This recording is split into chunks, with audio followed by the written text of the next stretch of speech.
My name is Srinivas Sutravalli. I am ETL testing corporate trainer. I trained 450 aspirants and I placed all 450 aspirants with an average package of 12 lakhs in topmost CMLFA companies in Hyderabad. ఈరోజు నేను discuss చేయాల్సిన concept ఏంటంటే job అడుక్కోవాలా, job అడిగి తీసుకోవాలా. ఈ concept గురించి మనం మాట్లాడుకోవాలనుకుంటే first ఒక 2 టైప్స్ ఆఫ్ జాబ్ ఆస్పిరెంట్స్ని ఎగ్జాంపుల్ కింద తీసుకుందాం. ఒక 2 ఆస్పిరెంట్స్ డిఫరెంట్ ప్లేసెస్ నుంచి హైదరాబాద్కి వచ్చారు.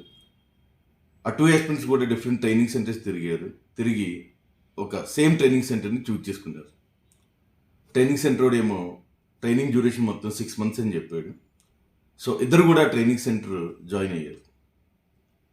ఒక రైట్ ఆస్పిరెంట్ ఏం చేశాడంటే మార్నింగ్ నుంచి ఈవినింగ్ వరకు ట్రైనింగ్ సెంటర్లో జరిగిన క్లాసెస్ మొత్తం అటెండ్ అయ్యి, సో డౌట్స్ ఏమైనా ఉంటే ట్రైనర్తో క్లారిఫై చేసుకొని, ల్యాబ్ కంప్లీట్గా సిన్సియర్గా ప్రాక్టీస్ చేసుకొని, ఒక 10 to 12 hours అనేది ఎఫర్ట్స్ పెట్టి మొత్తం స్కిల్ మొత్తాన్ని అడాప్ట్ చేసుకుంటున్నాడు.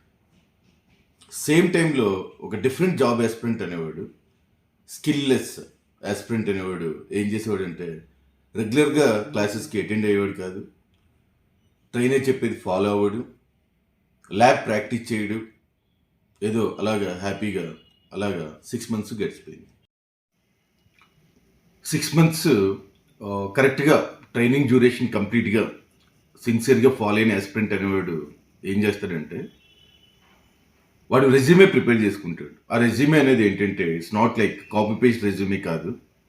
తన స్కిల్ సెట్ బట్టి తను ఈ 6 months ఏ స్కిల్ అయితే అడాప్ట్ చేసుకున్నాడో ఆ స్కిల్ బేస్ చేసుకొని ప్రజెంట్ ఐటీ జాబ్ మార్కెట్ని చూసుకొని తన రోల్ బట్టి తన roles and responsibilities, tools, projects everything include చేసుకొని ఒక మంచి రెజ్యూమే ప్రిపేర్ చేసుకుంటాడు. వన్స్ ఆ రెజ్యూమే ప్రిపేర్ చేసుకునేక ఎవరికి పంపించాల్సిన అవసరం లేదు, ఎందుకంటే తను స్కిల్ఫుల్ ఆస్పిరెంట్ కాబట్టి. తను ఇప్పుడు నౌకరీ అని, ఫౌండిట్ అని, లింక్డ్ఇన్ అని డిఫరెంట్ జాబ్ పోర్టల్స్లో పెట్టుకునేక డిఫరెంట్ ఇంటర్వ్యూస్ అటెండ్ అవుతాడు. డిఫరెంట్ ఇంటర్వ్యూస్ అటెండ్ అయ్యి జాబ్ క్రాక్ చేసుకుంటాడు. ఒక జాబ్ కాదు, మల్టిపుల్ జాబ్స్. మనకు ఆల్రెడీ తెలుసు, ఒక బ్యాంక్ ప్రిపేర్ అయినవాడు ఒక జాబ్ కొడితే, ఒక బ్యాంక్ జాబ్ కొడితే అన్ని బ్యాంక్స్ అడిగి వచ్చేస్తాయి. ఎందుకంటే ఒక బ్యాంక్ కొట్టేటప్పుడు అన్ని బ్యాంక్స్ వచ్చినప్పుడు ఒక సాఫ్ట్వేర్ జాబ్ క్రాక్ చేసేటప్పుడు ఎన్ని జాబ్స్ అయినా క్రాక్ చేయొచ్చు. సేమ్ వే ఈ జాబ్ స్కిల్లెస్ ఆస్పిరెంట్ అనేవాడు ఏం చేస్తాడంటే వీడికి కూడా 6 months డ్యూరేషన్ అయిపోయింది, కోర్స్ అయిపోయింది, బట్ వీడు కూడా జాబ్ కావాలనిపిస్తుంది. అందుకు వీడేం చేస్తాడంటే ఎవరికొకరికి ఫోన్ చేసి ఒక రెజ్యూమే తీసుకొని కంప్లీట్ కాపీ పేస్ట్ చేసుకొని 2 చేంజ్ చేస్తాడు. అదేంటంటే ఒకటి phone number, second one mail ID. ఈ రెండిట్లకు కూడా కష్టపడాల్సిన అవసరం లేదు, జస్ట్ క్రియేట్ చేస్తే వచ్చేస్తుంది. సో వీడు రెజ్యూమే ప్రిపేర్ చేసినాక నౌకరీ, మానిస్టర్, లింక్డ్ఇన్ అలా జాబ్ పోర్టల్లో పెట్టాడు. ఎవడో తెలిసినోడని, ఎవడో కన్సల్టెన్సీ అని డిఫరెంట్ పీపుల్కి రెజ్యూమేని ప్రాసెస్ చేస్తాడు.